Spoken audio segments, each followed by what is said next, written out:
एक बार फिर से स्वागत करती हूं आप सभी का भारत 24 में। और वक्त है हमारे खास शो मेरा धर्म मेरा ईमान का। मदरसे को लेकर एक बार फिर से बहस तेज हो चुकी है। उत्तर प्रदेश की सरकार से इलाहाबाद हाईकोर्ट ने सवाल पूछा है कि जिन मदरसों को सरकारी सहायता या फिर फंड दिया जा रहा है उनमें धार्मिक शिक्षा दी जा सकती है या फिर नहीं, और इस जवाब के लिए 6 हफ्ते का वक्त भी दिया गया है। इसके बाद से अब उत्तर प्रदेश की योगी सरकार को 42 दिन में इसे लेकर अपना जवाब दाखिल करना है। वैसे तो भारत का संविधान किसी भी अल्पसंख्यक समुदाय को धार्मिक शिक्षा के लिए शैक्षिक संस्थान खोलने का अधिकार देता है, लेकिन जब उसी संस्थान को सरकारी सहायता यानी कि पैसा सरकार की तरफ से दी जाता है तो अदालत उस पर अनुच्छेद 14, 25, 26, 29 और 30 का उल्लंघन जिसे लेकर सवाल खड़े होते हैं। मदरसे ये चाहते हैं कि तालीम वो मजहबी दें लेकिन फंडिंग सरकारी हो। इसीलिए आज हम इसे ही समझने की कोशिश करेंगे कि पहले तो मदरसे मुख्यधारा में आना नहीं चाहते, सरकार सर्वे कराती है तो बवाल होता है, फिर देवबंद से फरमान आता है फंडिंग अपनी है तो कैरिकुलम भी अपना ही होगा, और इसी फंडिंग और कैरिकुलम के चक्कर में जब एनआईए जांच करती है तो लिंक टेरर फंडिंग के मिलते हैं। मदरसे में कैरिकुलम आतंकी तालीम वाला निकलकर सामने आता है। ऐसे में अब जो सवाल उठाया है वो अदालत ने उठाया है और धार्मिक शिक्षा पर भी उठाया है, और पूरी दुनिया ये जानती है कि मदरसों की धार्मिक कट्टरता वाली शिक्षा आतंक का कौन सा इल्म पढ़ाती और सिखाती है।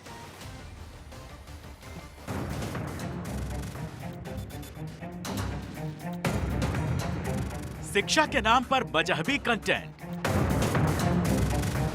नहीं चलेगा, नहीं चलेगा। ये हम नहीं कह रहे, बल्कि इसे लेकर नया सवाल उत्तर प्रदेश के इलाहाबाद हाईकोर्ट की लखनऊ बेंच ने उठाया है। कोर्ट ने केंद्र की मोदी सरकार और सूबे की योगी सरकार से साफ साफ पूछा है, कितने मदरसों को सरकारी फंड दिया जा रहा है? सरकारी फंड वाले मदरसों में धार्मिक शिक्षा दी जा रही है क्या? सरकारी मदरसों में धार्मिक शिक्षा कैसे दी जा सकती है? क्या सरकारी धन से धार्मिक शिक्षा दी जा सकती है? ऐसा करना अनुच्छेद 14, अनुच्छेद 25, 26, 29, 30 का उल्लंघन नहीं है क्या? क्या धार्मिक शिक्षा देने वाले अन्य धर्मों के लिए भी कोई अलग से शिक्षा बोर्ड है? देखिए, मेरे ख्याल से पूरी तरीके से ये बिल्कुल जिस तरीके से मदारिस अरबिया में धार्मिक शिक्षा दी जा रही है, पूरी धार्मिक शिक्षा बिल्कुल सही है और ये देना चाहिए। ये हमेशा से है, ये कोई नया प्रावधान नहीं है।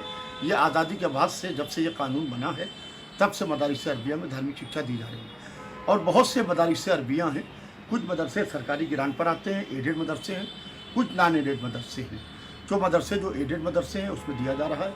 अब इसके अंदर कोर्ट के अंदर किस तरीके से ये मामला उठा, किस तरीके से कोर्ट को किस तरीके से समझाया गया है, ये देखना पड़ेगा। और कोर्ट को चाहिए कि जो धार्मिक शिक्षा दी जा रही है इसके ऊपर ये बंद ना होने पाए, इसलिए कि अक्सर लोग इसको बंद करने की बात कर रहे हैं तो इससे बहुत बड़ा नुकसान होगा और ये शिक्षा का नुकसान होगा, क्योंकि पढ़ाई धर्म की हो या कोई भी पढ़ाई हो, शिक्षा शिक्षा हो। मदरसे चलाने वाले और सरकारी फंड पाने वाले कह रहे हैं कि इस पद्धति को खत्म नहीं करना चाहिए। अगर ऐसा हुआ तो इस्लाम खतरे में आ जाएगा। लेकिन देश तो संविधान से चलेगा और अब बात अदालत के सवाल का है, जिसका जवाब सरकार को 42 दिनों में देना है। सरकारों ने मदरसों को अपग्रेड करने के लिए काफी ऐतिहासिक कदम उठाए। ऐसे में आने वाले दिन मदरसों की मजहबी तालीम पर भारी पड़ते दिख सकते हैं। Bureau report, Bharat 24। तो सरकारी मदरसों को लेकर कोर्ट की तरफ से सवाल उठाए गए हैं और आज मेरा धर्म मेरा ईमान में इसी आधार पर करेंगे चर्चा। हमारे साथ स्टूडियो में इस्लामिक स्कॉलर हाफिज गुलाम सरवर साहब मौजूद है, बहुत बहुत स्वागत करती हूं आपका। और साध्वी कंचन गिरी भी हमारे साथ मौजूद है, आप धर्म गुरु हैं, आपका भी साध्वी कंचन गिरी बहुत बहुत स्वागत करती हूँ। और सबसे पहला सवाल हाफिज गुलाम सरवर मेरा आप ही से है कि जब मदरसों में धार्मिक शिक्षा दी जानी है तो फिर सरकारी फंडिंग या सरकारी पैसे की जरूरत क्यों आन पड़ती है? क्योंकि ये तो तय है कि अगर सरकार की तरफ से फंडिंग की जाएगी तो करिकुलम भी वही होगा जो सरकार तय करेगी। देखिए, नो डाउट मदरसे का जो असल में कंसेप्ट था वो ये है, जो मस्जिदें हमारे यहाँ जितनी हैं उन मस्जिदों में जो इमाम साहब होते थे तो वो इमाम साहब 5 टाइम नमाज पढ़ेंगे और उनके पीछे जो लोग हैं वो भी वो 5-5 मिनट का नमाज होता है। इमाम साहब परमानेंट रहते हैं तो उनके ज़िम्मे एक बात डाली गई, शुरू से ये चल रहा है कि आप मस्जिद में महल्ले के बच्चों को 2-3 घंटा शिक्षा भी दीजिए धार्मिक। जो स्कूल में पढ़ते हैं उनको भी पार्ट टाइम मिल जाएगा टाइम, और जो नहीं भी पढ़ते हैं वो कम से कम लर्निंग धर्म समझ लेंगे कि भाई क्या क्या है मोटा मोटी मामले को। तो मदरसे का असल कंसेप्ट ये शुरू हुआ था। बाद में फिर मदरसे के नाम पर फंडिंग हुआ हमारे यहाँ, जो ज़कात वगैरह निकलता है, जो नेसेसरी ये फ़र्ज़ है देना। मुसलमानों में जो भी दौलतमंद हैं उनका एक बना हुआ सिस्टम कि अगर इससे ज़्यादा पैसा आपके पास है तो इतना आप दान करेंगे हर साल, तो वो दान की राशि जमा की जाती है जिसको ज़कात कहते हैं। तो मदरसे का फिर अलग से निज़ाम हुआ कि भाई मदरसे को थोड़ा और बेहतर बनाया जाए और धार्मिक शिक्षा को उच्च स्तर पर दिया जाए। अब चूंकि सरकारें यहाँ तुष्टीकरण पर तो काम कर ही रही थी, सरकार को लगा कि मदरसे का अच्छा खासा सेटअप इनका है, क्यों नहीं इसको टेक ओवर कर लिया जाए। तो मदरसा एजुकेशन बोर्ड का गठन कहीं हो गया, किसी राज्य में कुछ गठन हो गया, किसी राज्य में सरवर आप घर पर कुरान पढ़ते हैं? आपके घर के लोग घर में कुरान पढ़ते हैं? बिल्कुल पढ़ते हैं। तो फिर घर पे पढ़िए ना। नहीं, क्यों घर पे पढ़ेंगे? क्यों नहीं पढ़ी जा सकती है? कबूल नहीं होगी। घर पर पढ़ेंगे, कबूल नहीं होगी। क्यों नहीं पढ़ेंगे? इसलिए नहीं होगी, इसीलिए नहीं होगी क्योंकि वहां पर धार्मिक शिक्षा के नाम पर कट्टरपंथी भी सिखाई जाती है। आरोप है, ये आरोप नहीं है, ये आरोप नहीं है। एनआईए की जांच कहती है, ये आरोप नहीं है। एनआईए की जांच और भी कहती है, मंदिरों को भी कहती है, मठों को भी कहती है, हाफिज गुलाम सरवर आश्रम को भी कहती है। इसको ये इशू नहीं। एक लंबी फहरिस्त है ये 2 पन्नों की। अगर मैं इसको पढ़ना शुरू करूंगी तो आपको ये पता चलेगा कि कौन कौन से मदरसे से कौन पढ़कर निकला और उसके बाद उसके कौन कौन से आतंकी लिंक सामने आए। जांच करा लीजिए, मैं तो मदरसे से निकला हूं। और अदालत ने सवाल खड़ा किया ना, हाफिज गुलाम सरवर सवाल किसने खड़ा किया? सवाल अदालत ने खड़ा किया ना, हाफिज गुलाम सरवर ये सवाल अदालत की तरफ से खड़ा किया गया। और ये पहली बार नहीं है, और ये पहली बार नहीं है। लेकिन आपको पैसा भी तो सरकार की तरफ से चाहिए कि नहीं चाहिए? नहीं चाहिए, बंद करे सरकार। नहीं तो सरकार पैसा देना बंद कर दे। फिर आप क्या करेंगे? ज़कात के पैसे से आप मदरसे चलाएंगे और करिकुलम भी आप अपना लागू करेंगे। आप वही धार्मिक कट्टरता सिखाएंगे और धार्मिक कट्टरता सिखा के आतंकियों को पैदा करेंगे। आप यही करेंगे ना? फिर मदरसे को आप अनुदान देते हैं, 17 बखेरा खड़ा कर रहे हैं, उसको बंद कीजिए। आप सारे मदरसे हमारे जो हैं वो हम लोग खुद चलाते हैं भाई, अपने पैसे। तो आप कह रहे हैं ना कि फंड कहां से आता है? अगर आप शिक्षा दी जाती है, शिक्षा वही दी जाती है जो धर्म में संस्कार पत्थर मारने की शिक्षा दी जाती है, पत्थर मारने की शिक्षा दी जाती है, सड़कों पे आके तलवार भांजने की शिक्षा नहीं दी जाती है।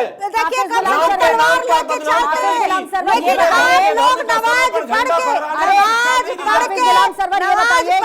मदरसे क्यों बंद किए गए, क्यों डिमोलिश किए गए, क्यों ऊपर असम में नहीं किए गए?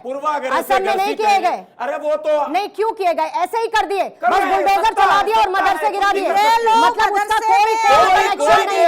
आप सब निकाल देंगे। पिछले 8 साल से कौन कहता है? संविधान कहता है कि सब यहाँ पर मिलकर रहेंगे और देश संविधान के हिसाब से चलेगा, न इस्लाम के हिसाब से चलेगा, न सनातन धर्म के हिसाब से चलेगा।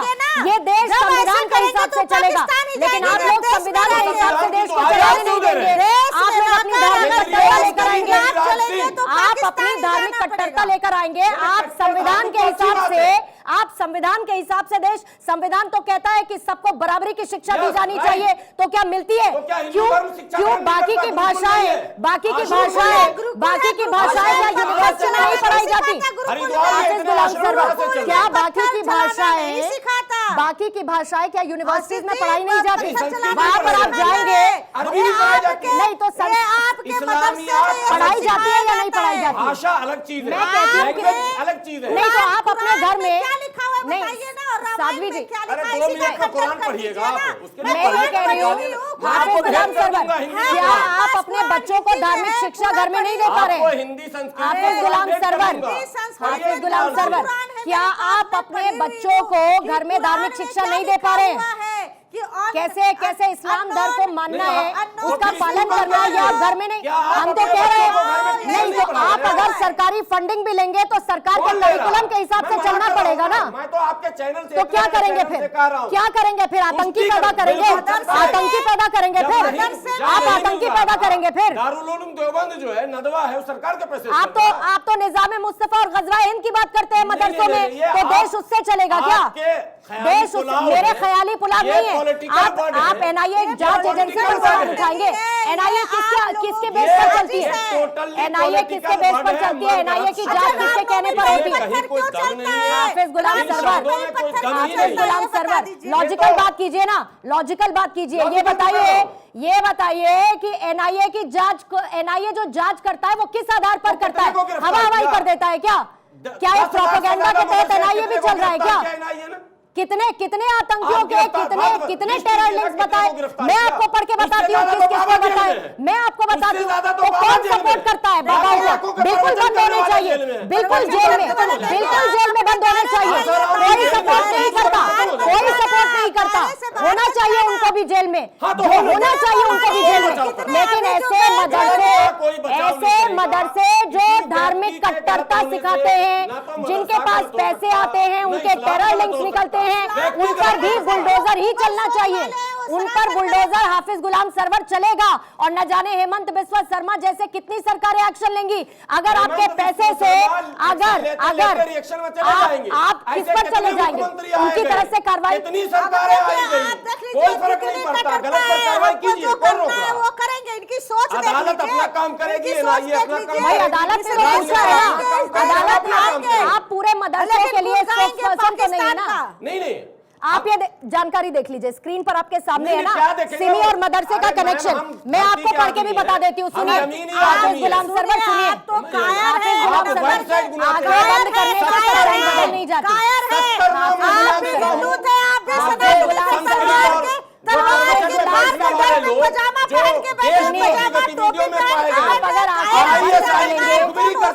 आप अगर आंखें बंद कर लेंगे तो आईएसआई का मुखबिरी करता है।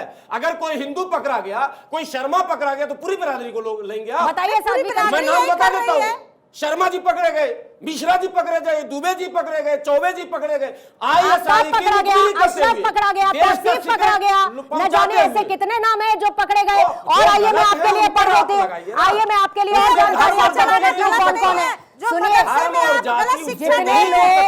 जितने लोग साध्वी कंचन गिरी, आप अपनी बात पूरी कीजिए, उसके बाद मैं ये पूरी फैक्ट फाइल आपके सामने रखूंगी जिसके लिए आपने आंखें बंद कर रखी हैं हाफिज गुलाम सरवर। नहीं आंखें खुली है, नहीं आपकी आंखें खुली नहीं है, आपकी आंखों पर एक धार्मिक कट्टरता का पर्दा पड़ा हुआ है, आपको सच्चाई नजर नहीं आएगी। जाता है कुरान में क्या लिखा है? नॉन मुस्लिम को मारोगे। कहाँ लिखा? पढ़िए कहाँ? आप पढ़े हैं? बोलिए, आइए मेरे घर में, आइए कुरान के गर्मी में आयत सुना दीजिए, एक आयत सुना दीजिए, आज ही पता चले मदरसा भारी है यार। ये और मैं सुनाता हूँ क्या है,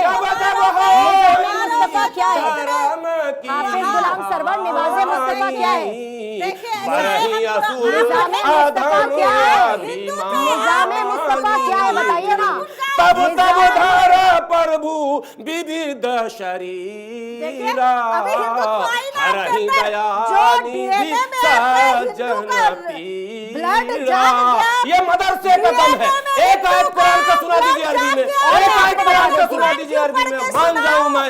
एक आयत सुनाइए गिरी बहन, एक आयत कुरान की, एक आयत, झूठा आरोप नहीं चलने वाला। और सुनाऊं क्या श्लोक, और सुनाऊं क्या? यदा यदा ही धर्मस्य सुनाऊं क्या? विद्या ददाति विनयम, विनया ददाति पात्रताम, पात्रता धर्माप्नोति धर्म तथा सुखम। क्या बात कर रहे हैं? मदरसे को आपने हल्के में आप लिया? सुनिए मेरी बात, मदरसे का ये इससे क्या प्रूफ करना चाह रहे हैं? इससे क्या प्रूफ करना चाह रहे हैं? इससे क्या प्रूफ करना चाहते हैं? शिक्षा मिल रही है इससे आप क्या प्रूफ और करना आप चाहते हैं? गलत आरोप लगा रहे हैं। कुरान की एक आयत पढ़िए बस, गिरी बहन से कहता हूं एक आयत। इससे आप प्रूफ क्या करना चाहते हैं? इससे मतलब अधूरा ज्ञान इधर है, पूरा ज्ञान इधर है, ये मतलब है। मदरसे में पूरा ज्ञान और बाकी जगह पे अधूरा ज्ञान। वो अपने धर्म की शिक्षा देंगी, आप अपने धर्म की शिक्षा देंगे, मदरसों में कट्टरता सिखाई जाएगी। इसी तरीके से डिरेल होते हुए आप लोग समय बर्बाद कर दीजिए हाफिज गुलाम सरवर। जबरदस्ती मत लगाइए आरोप, ठीक वो आयत पढ़ दीजिए, साध्वी कंचन गिरी, एक सेकंड, साध्वी कंचन मुगलों के डर से, कंचन तलवार के डर से पजामा टोपी पहन लिए। अभी भी मान जाइए आप कि हमने डर के मारे। एक सेकंड, क्या आप पहले हिंदू नहीं थे? कुरान आइए, आपको घर पे पढ़ के घर सुनाएंगे। पर आप पढ़ाएंगे, मैं यहाँ कह रहा हूँ। आपने कुरान तो कहीं आतंकवादी निशान लगा की देते। किताब है। कंचन जी, एक कुरान आतंकवादी की किताब है। कंचन बिल्कुल सही बात बोल रहे हैं। बिल्कुल नहीं, मैं चैलेंज करती हूँ। हमारे आइए मैं पढ़ के सुनाऊंगी। ऊंच नीच, क्या क्या किसी लिखा हुआ है उसमें? अमीर क्या क्या गरीब लिखा गोरा हुआ है? काला, बिल्कुल अमीर नहीं। गरीब नहीं, सब बराबर। साध्वी टोटल कंचन जी एक सेकंड मुझे ये नहीं समझ में आ रहा हाफिज गुलाम सरवर, आप आयत पढ़वाना चाहते हैं। अभी मैं आपको कह दूं ला इलाहा इल्लल्लाह मुहम्मदुर रसूलुल्लाह, तो मेरे को जानकारी नहीं है क्या? ऐसा नहीं है ना। लेकिन मैं आपको क्या कह रही हूँ, मैं आपको ये कह रही हूँ कि अगर पिछले 8 साल में 10 आतंकी ऐसे पकड़े गए जिन्होंने देवबंद से तालीम ली, दिसंबर 2018 में एनआईए आईएस के मॉड्यूल हरकत उल हर्ब इस्लाम का पर्दाफाश करती है, 13 आतंकियों को पकड़ा, इनकी तालीम देवबंद से होती है। 2019 में यूपी एसटीएफ ने देवबंद से जैश के 2 आतंकी पकड़े। ये तमाम देवबंद के लोग हैं पड़े हुए। ये डेटा है मेरे पास, जितनी भी घटनाएं घटी है आतंकवाद की, उन सभी घटनाओं में साधु संत क्या कहते हैं आश्रमों से जुड़े लोग वो भी पकड़े गए। नहीं सुनिए साध्वी कंचन कंचन जी कुछ भी कहने के लिए मत कहिए। आप कहते हैं कि इस्लाम जो है वो आतंकवादियों की किताब है, आतंकवाद सिखाती है। इसको पूरी तरीके से मैं कंडेम करती हूँ, मैं बिल्कुल इसको पूरी तरीके से कंडेम करती हूँ। और मेरा धर्म मेरा ईमान में ऐसी कोई बात नहीं होगी। साध्वी कंचन फैक्ट्स पर रहते हैं ना, कंचन जी फैक्ट्स पर बात कीजिए ना। कंचन जी फैक्ट्स पर बात करते हैं ना। आप इस्लाम को लेकर बोलेंगी, वो फिर उसके बाद रामचरितमानस को लेकर बोल देंगे। आप सबके अपने अपने धार्मिक ग्रंथ है ना, और धार्मिक शिक्षा को लेकर समस्या नहीं है। कंचन जी डिरेल मत कीजिए और इस तरीके की बातें मत करिए जिनको ऑन शो कंडेम करना पड़े, इसीलिए ऐसे शब्दों से आप बचिए। लेकिन हाफिज गुलाम सरवर, मैं आपसे ये पूछ रही हूँ कि इन तमाम बातों के बीच में ये फैक्ट्स आपके लिए नदारत क्यों हो जाते हैं? नहीं क्यों हो जाते हैं? क्यों हो जाते हैं? आपका सेलेक्टिव पर्सपेक्टिव क्यों है आपका सेलेक्टिव पर्सपेक्टिव? अगर जो सच है उसको बताइए ना, जो गलत है उसको बोलिए ना गलत है। मैं गलत को गलत कह रहा हूं, लेकिन जब सही को आप गलत कहेंगी तो आपत्ति होगी। अच्छा, आप 10 लाख बच्चे अगर पढ़ रहे हैं, आप मुझे ये बताइए, एक सेकंड, 10 लाख बच्चे अगर पढ़ रहे हैं, 2-4 बच्चे अगर पकड़े गए, एक बाप के अगर 4 बेटे होते हैं ना, उसी में एक जो है कलेक्टर भी बनता है, एक चपरासी और एक मोहल्ले में चोर भी बन जाता है, तो बाप को मार दीजिएगा। नहीं सिखाई जाती है मदरसों में? ये क्या सीख कर निकले हैं जो इस्लाम की एक अलग परिभाषा समझते हैं? ऐसे बहुत सारे लोग हैं जो इस्लाम की एक अलग परिभाषा इन लोगों को सिखाते हैं, और उसके बाद ये इनका कनेक्शन किसमें पाया जाता है? आतंकी गतिविधियों में। आप पीएफआई की बात कर लीजिए, फुलवारी शरीफ का आप एक्सपीरियंस समझ लीजिए, जो उसमें जांच सामने आई है। तो इन सब बातों को आप नजरअंदाज नहीं कर सकते ना। उसमें अभी ना भारत भी जोड़ लीजिए। बिल्कुल जोड़ती हूँ मैं बिल्कुल नहीं बताती। जो गलत वो गलत, लेकिन जो सही वो सही, लेकिन गलत को गलत कहिए, गलत को गलत कहिए। हाफिज गुलाम सरवर, आई एग्री, जो गलत वो गलत। नहीं तो आप इसको लेकर कहां मान रहे हैं? आप तो कह रहे हैं कि मदरसे में कोई धार्मिक कट्टरता नहीं सिखाई जाती। अच्छा ये बताइए मुझे, अच्छा एक बात बताइए, आप मुझे ये बताइए कि क्या ज़कात के पैसे से सारे मदरसे चल लेंगे? और आप ये एक स्पोक्स पर्सन के तौर पर कहते हैं कि सरकार का कोई पैसा किसी मदरसे को नहीं चाहिए। आज एक बड़ी बात आपके इतने बड़े चैनल से कह रहा हूं, सरकार ने जब से मदरसे को टेक ओवर करना शुरू किया, जब से इसके लिए बोर्ड का गठन किया, मतलब बोर्ड का गठन टेक ओवर नहीं किया है, उनको सरकारी सहायता मिली है ताकि बराबर की शिक्षा वो बच्चे भी पा सके। मदरसे का स्टेटस लो हो गया है, मदरसा ज्यादा बदनाम होने लगा है। आप रिफॉर्म की बात कर नहीं रहे, आप जो है सिलेबस में चेंज कर नहीं रहे, आप पैसा देकर उस मौलाना को अपने अंडर में, उस बिल्डिंग को अपने अंडर में, उस कमेटी को अपने अंडर में आप वोट की पॉलिटिक्स कर रहे हैं। ये एक सामान्य प्रक्रिया है, ये कोई नहीं। फिर हाफिज गुलाम सरवर, मौलवी क्या करते हैं? मौलवी क्या इस्लाम की ठीक शिक्षा देते हैं क्या सबको? एकदम ठीक बताते हैं क्या? नहीं बताते हैं ना।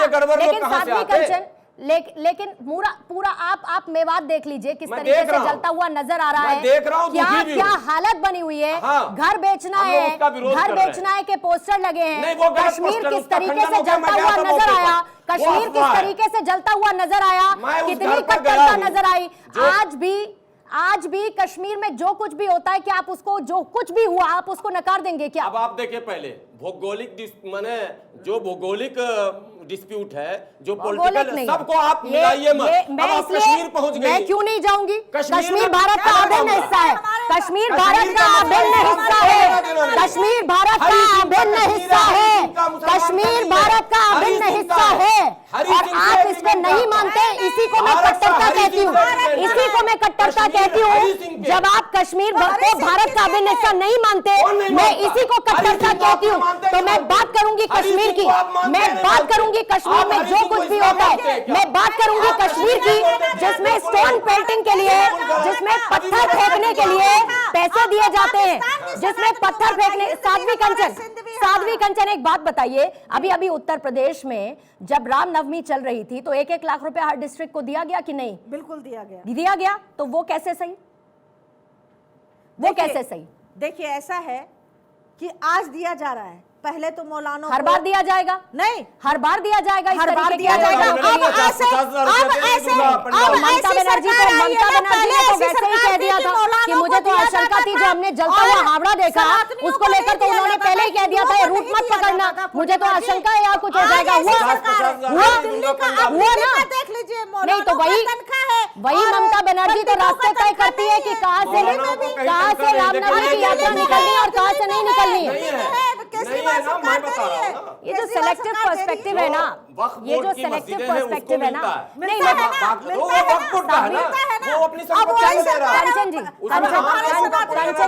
कंचन जी एक बात बताइए, कंचन जी एक बात बताइए, अगर हमारे योगी जी आए हैं, अगर योगी जी आके अगर हमें दे रहे हैं, हमारा ख्याल रख रहे हैं, हमारे संतों का ख्याल रख रहे हैं, इससे पहले सरकार ने तो नहीं रखी थी। या हज हाउस बना रही थी, मस्जिदों में पैसे दे रहे थे, मदरसे में पैसे दे रहे थे, नहीं तो फिर संतों का क्या? अरे फिर तो फिर ज़कात भी ठीक है ना साध्वी कंचन, उसको आप फिर डिरेल नहीं कर सकती ना। वो तो कह रहे हैं ज़कात के पैसे से चला लेंगे, वो तो कह रहे हैं हम ज़कात के पैसे से चला लेंगे। लेकिन समस्या तब आती है जब मदरसों के टेरर लिंक सामने आते हैं, लेकिन हमारे यहाँ सामने आते हैं, ये समस्या यहाँ पर पैदा होती है और उसकी एक लंबी फहरिस्त है। लोगों के ऊपर पत्थर कोई चलाया क्या रामनवमी में? या इनका तजिया निकलता है, इनका जुलूस निकलता है, कितने हिंदू को देखा आपने इनके ऊपर अभी मदरसे पर बहस हो रहा तो उसको मत छेड़िए। पत्थर क्यों चलाते हैं? सारे वीडियो वहीं से आ रहे हैं। नहीं, सारे वीडियो भगवान राम मंदिर में रहते हैं, आप मस्जिद में बच्चे को भेज रहे हैं, नौजवानों को झंडा लेके मस्जिद के छत पर चढ़ा रहे हैं। पत्थर मारने वाले कौन थे? सारे पत्थर मारने वाले जो थे वो वीडियो में है। सारी समस्या तब पैदा होती है, आपके धर्म में है जो मस्जिद के छत पर संविधान के हिसाब से चलना चाहिए, लेकिन देश को धार्मिक कट्टरता के आधार पर चलाया जाने लगता है। जब मजहब नहीं सिखाता आपस में बैर रखना, तो फिर ये बैर पैदा करने वाले लोगों को बाहर का रास्ता दिखा देना चाहिए, तभी देश, ये भारत अखंड भारत बनकर सामने आएगा। मेरे पास समय कम है। साध्वी कंचन गिरी, बहुत बहुत शुक्रिया आपका चर्चा में शामिल होने के लिए। हाफिज गुलाम सरवर, आपका भी बहुत बहुत शुक्रिया चर्चा में हमारे साथ जुड़ने के लिए।